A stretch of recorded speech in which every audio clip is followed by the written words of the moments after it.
নমস্কার, আমার আপনজনেরা রুদ্রবার্তায় আপনাদের সকলকে স্বাগত জানাই। আমি রুদ্রপ্রসাদ ব্যানার্জি। 2026-এর নির্বাচন আমাদের দোরগোড়া এসে গেছে।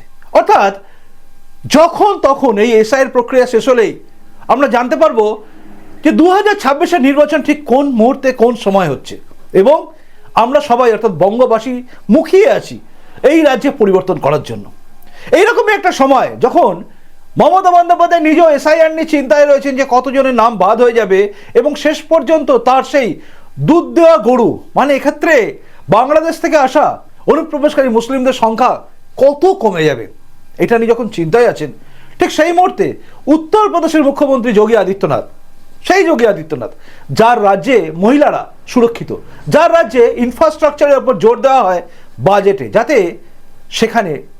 সেখানকার মানুষরা অন্য রাজ্যে পরিযায়ী শ্রমিক হয়ে চলে না যায়, উল্টে বিভিন্ন জায়গায় বসবাসকারী উত্তরপ্রদেশের লোকেরা নিজেদের জায়গায় ফিরে আসে। সেই উত্তরপ্রদেশ যেখানে ডবল ইঞ্জিন সরকার, যে ডবল ইঞ্জিন সরকারের স্বপ্ন অন্যান্য অনেক রাজ্যই দেখে, তার মধ্যে পশ্চিমবঙ্গ অন্যতম, সেখানে উন্নতি হয়, আর এখানে উন্নতির গল্পই আমরা শুনি, উন্নতি হয় না। যাই হোক, সেই যোগী আদিত্যনাথ গতকাল একটা ভয়ঙ্কর সুন্দর কথা বলেছেন, এবং যে কথাগুলো এই ভোট দেওয়ার আগে মানে 2026-এর নির্বাচনের আগে আপনাকে খুব ভালো করে শুনতে হবে। কেন শুনতে হবে সেটা নিয়ে আমি বিস্তারিতভাবে বলছি, তবে সবার আগে শুনুন যোগী আদিত্যনাথ জি ঠিক কি কথা বলেছেন। শুনুন। याद रखना, सनातन कमजोर होगा तो देश कमजोर होगा, देश कमजोर होगा तो सनातन के सामने अस्तित्व का संकट खड़ा होगा। जाति, क्षेत्र और भाषा उसके सामने कोई मायने नहीं रखेगी, और इसलिए इस बात को ध्यान में रखना, इस बात को ध्यान में रखना कि जो बांटने वाले लोग हैं ना, जाति के नाम पर, क्षेत्र के नाम पर, भाषा के नाम पर, इन लोगों से सावधान रहना। याद करिए ना, बांग्लादेश के मुद्दे पर ये सब मौन है। बांग्लादेश में जो मारे जा रहे हैं हिंदू, हर दिन आप सुनते होंगे एक हिंदू जला दिया गया, एक हिंदू के घर में आग लगा करके मार दिया गया, राह चलते हुए एक हिंदू को जला दिया गया। प्रतिदिन समाचार आ रहे हैं बांग्लादेश से। ये सब मौन है। ये मरने वाला हिंदू कौन है? ये सब दलित हिंदू है, ये दलित हिंदू है।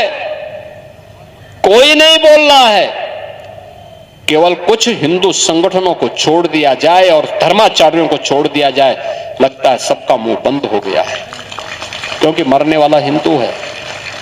कोई नहीं बोलेगा, उसके लिए कोई मानवाधिकार नहीं है, उसके लिए कोई दुनिया का संगठन वकालत करने वाला नहीं है। और मैं यही आपसे कहूंगा, इन नेताओं के बहकावे में आने की आवश्यकता नहीं, बढ़ने की आवश्यकता नहीं। ये जो जाति के नाम पर बांटना चाहते हैं ना, आपको तमाम प्रकार के वादों में बांटना चाहते हैं, इस बहकावे में भूल से भी मत आना, क्योंकि देश का दुश्मन आंखें लगाए बैठा है। आप बंट गए तो फिर कटने के रास्ते भी खोल जाएंगे, उसको कभी मत होने देना। देश अच्छी दिशा में आगे बढ़ रहा है, देश आगे बढ़ेगा। मोदी जी के नेतृत्व में भारत ने एक लंबी यात्रा तय कर ली है, और भारत एक लंबी यात्रा के लिए अपने आप को तैयार कर रहा है, एक बड़ी यात्रा के लिए तैयार कर रहा है। भारत दुनिया की एक बड़ी ताकत बनेगा, कोई दुनिया की ताकत अब भारत को रोक नहीं सकता है। শুনলেন, যোগীজি পরিষ্কার করে বুঝিয়ে দিয়েছেন যে হিন্দুদের কি করতে হবে। হ্যাঁ, নির্বাচন আসার আগে এই যে সার্বিকভাবে এই কথাটা কিন্তু সকলের জন্য প্রযোজ্য। বাংলার প্রত্যেকটা মানুষকে আজকে ভাবতে হবে। একদিকে হুমায়ুন কবিরের মতো মানুষ, যাদেরকে তৃণমূল উস্কে ছিল ভোটের আগে ওই টাইপের কথা বলার জন্য। আবার আপনি যদি ভাবেন শুধুমাত্র ভোটের জন্য, তাও কিন্তু নয়। কারণ ফিরহাদ হাকিম যখন বলে দুর্ভাগ্য তাদের যারা অন্য ধর্মে জন্মগ্রহণ করেছে, তাদের প্রত্যেককে দাওয়াতে ইসলাম দিয়ে ইসলামে কনভার্ট করার কথা বলেন, তখন বুঝতে হয় এই রাজ্যের মমতা বন্দ্যোপাধ্যায় সরকার অ্যাকচুয়ালি হিন্দুদের জন্য কতটা ভাবছেন। শুধুমাত্র সরকারি টাকায় মন্দির তৈরি করে দিয়ে মানুষকে খালি ভাঁওতাবাজি দেওয়ার চিন্তা করা এই রাজ্যের মমতা বন্দ্যোপাধ্যায় সরকার কার্যত হিন্দুদের যে কোন জায়গায় নিয়ে গেছে আমরা সবাই তাকিয়ে দেখি। যখন ওয়াকআপ আন্দোলন ঘিরে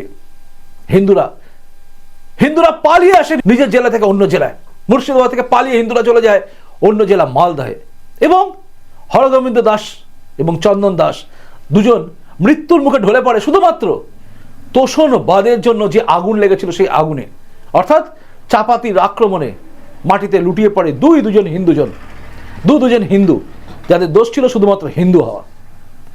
খুব সুন্দর বলেছেন যোগী আদিত্যনাথ যে বাংলাদেশে হিন্দুদের উপর অত্যাচার হয়, সত্যি তাই, বাংলাদেশে মুড়ি মুরকির মতো মারা হয় হিন্দুদের। बांग्लादेश में जो मारे जा रहे हैं हिंदू, हर दिन आप सुनते होंगे एक हिंदू जला दिया गया, एक हिंदू के घर में आग लगा करके मार दिया गया, राह चलते हुए एक हिंदू को जला दिया गया। प्रतिदिन समाचार आ रहे हैं बांग्लादेश से। ये सब मौन है। ये मरने वाला हिंदू कौन है? ये सब दलित हिंदू है। ये दलित हिंदू है, कोई नहीं बोल रहा है। केवल कुछ हिंदू संगठनों को छोड़ दिया जाए और धर्माचार्यों को छोड़ दिया जाए, लगता है सबका मुंह बंद हो गया है। তার বিরুদ্ধে মুখ খোলে কেউ কি? উত্তর হচ্ছে না। আপনি মুখ খোলেন, আমি জানি, কারণ আপনি রুদ্রবার্তা দেখছেন মানে আপনি মুখ খুলেছেন। আপনি ভেবেছেন যে বাংলাদেশে হিন্দুদের উপরে আক্রমণ হলে বলা উচিত। হিন্দুরা বারবার যেখানে সংখ্যালঘু হয়ে গেছে সেখানে কিন্তু হিন্দুরা আক্রান্ত হয়েছে, এটা একদম জ্বলন্ত উদাহরণ। আর তার উদাহরণ তো আপনি শুনেও নিয়েছেন যে হুমায়ুন কবির বলেছিল 30% তোমরা, 70% আমরা, কেটে ভাগীরথীতে ভাসিয়ে দেবো। এই হুমকি, এই ধমকানো, এই চমকানো সব হয় তার কারণ হচ্ছে হিন্দুরা যখন ইউনাইটেড না হয়। সামনে 2026 নির্বাচন, তার আগে হিন্দুদের ইউনাইটেড হওয়ার কথা কার্যত সবাইকে শুনতে হবে, ভাবতে হবে যে জাতের নামে ভাগ করে দেয় আমাদের, জাতের নামে, তারপরে হয়ে যায় ভাষার নামে ভাগ করা, তারপরে হয়ে যায় কোন রাজনৈতিক দলে আমরা আছি। কিন্তু কার্যত লাভ নেয় কে? ওই রাজনৈতিক দলগুলো যারা সেকুলার নিজেদের বলে, সো কল্ড সেকুলার বলে, এবং হিন্দুদের বিপদে যারা চুপ করে থাকে, স্পিকটি নট হয়ে যায়, যারা অন্য কোনো জায়গায় যেখানে মুসলিমদের ওপর গাজায় যদি বোম পড়ে, ইসরায়েল যদি ফেলে, বুক ফাটিয়ে রাস্তায় নামে, কিন্তু বাংলাদেশে পাকিস্তানে যখন হিন্দুদের নৃশংসভাবে খুন করা হয় একদিনও নামে না। উত্তরপ্রদেশে কেউ মারা গেলে 1 লাখের জন্য এখানে বিফ ফেস্টিভ্যাল করতে পারে বিকাশ রঞ্জন ভট্টাচার্যের মতো মানুষরা, কিন্তু বাংলাদেশে দীপু দাস মরলে বা এই রাজ্যে তাদের লোক মরলে, হরগোবিন্দ দাস, চন্দন দাস মরলে, তারা সেভাবে বলতে পারে না, কারণ তাদের গলায় ঠোঁটে আটকে যায়। তাই ভাবতে হবে আপনাদের, আমাদের আর ডিভাইড হয়ে লাভ নেই, আমাদের ইউনাইটেড হতে হবে। ইউনাইটেড না হলে মুশকিল আছে। তাই খুব সুন্দর বলেন কিন্তু যোগীজি, बांटेंगे तो काटेंगे, एक रहेंगे तो सेफ रहेंगे।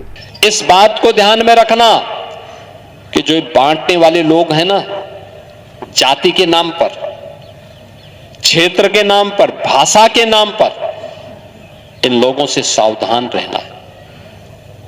इन नेताओं के बहकावे में आने की आवश्यकता नहीं, बढ़ने की आवश्यकता नहीं। ये जो जाति के नाम पर बांटना चाहते हैं ना, आपको तमाम प्रकार के वादों में बांटना चाहते हैं, इस बहकावे भूल से भी मत आना, क्योंकि देश का दुश्मन आंखें लगाए बैठा है। आप बंट गए तो फिर कटने के रास्ते भी खोल जाएंगे। যার জন্য বিরোধী দলনেতা শুভেন্দু অধিকারী কিন্তু একটা আওয়াজ বারবার তুলেছেন, সেটা হচ্ছে হিন্দু হিন্দু ভাই ভাই, আমাদের মধ্যে কোনো বিভেদ নাই, আমাদের ইউনাইটেড হতে হবে। আমরা দেখছি বিভিন্ন জায়গায়, বিভিন্ন প্রান্তে, পশ্চিমবঙ্গের বুকে যে সমস্ত ঘটনা ঘটছে সেগুলো কিন্তু খুবই চিন্তাজনক। তাই আমাদের ইউনাইটেড হতে হবে, আমাদের ইউনাইটেড হতে হবে, হিন্দুদের ইউনাইটেড হতে হবে। তার কারণ হচ্ছে ভারতবর্ষকে ঠিক রাখতে গেলে হিন্দুদের একত্রিত হতে হবে, এছাড়া উপায় নেই। তাই যোগীজির কথাটা কিন্তু খুব তাৎপর্যপূর্ণ। আর যোগীজির রাজ্যে, যে রাজ্যে আমি আবারও বলছি, সেখানকার বাজেট তৈরি হয় ইনফ্রাস্ট্রাকচারের জন্য, ইনফ্রাস্ট্রাকচারের উপর জোর দেওয়া হয় যাতে সেখানে কারখানা হয়, সব কিছু হয়, এবং সেখানকার মহিলারা সুরক্ষিত থাকে, সমস্ত কিছু প্রকল্প থাকে, মহিলাদের জন্য প্রকল্প থাকে, বেকারদের জন্য প্রকল্প থাকে, ছাত্র সমাজের প্রকল্প সবভাবে আছে, কিন্তু তার সঙ্গে সঙ্গে সুরক্ষাও রয়েছে। সেখানে কোনো মাফিয়া মাথা তুলতে পারে না, সেখানে কোনো মেয়েদের উপর অত্যাচার করলে, একটা মোড় মাথায় অত্যাচার করলে আর একটা মোড় মাথা আস্তে আস্তে তার রাম নাম সত্য হয়ে যাবে, মানে ভোগের খাতায় আলুর দম ওপরে চলে যাবে, যেটা এই রাজ্যের বিরোধী দলনেতা শুভেন্দু অধিকারীও বলেছেন যে সকালে জমা করব, বিকেলে খরচ হয়ে যাবে। তো সেই জায়গায় চলে যান, এটা খুব দরকার আছে। তাই ভাববেন আপনারা যোগী আদিত্যনাথের বক্তব্যগুলো আপনার কেমন লাগলো জানাবেন, এবং আপনারা জানাবেন যে এই পশ্চিমবঙ্গের ভোটের পরিপ্রেক্ষিতে দাঁড়িয়ে এই বক্তব্যটা কতটা গুরুত্বপূর্ণ। আপনাদের প্রত্যেকের কমেন্টসের অপেক্ষা আমি রইলাম, আর আমার পরবর্তী প্রতিবেদন দেখার অপেক্ষায় আপনি থাকুন। এখনকার মতো আসি, দেখা হচ্ছে এর পরের রুদ্রবার্তাতেই। খুব ভালো থাকুন। নমস্কার, বন্দে মাতরম, ভারত মাতা জয় হোক, জয় হিন্দ।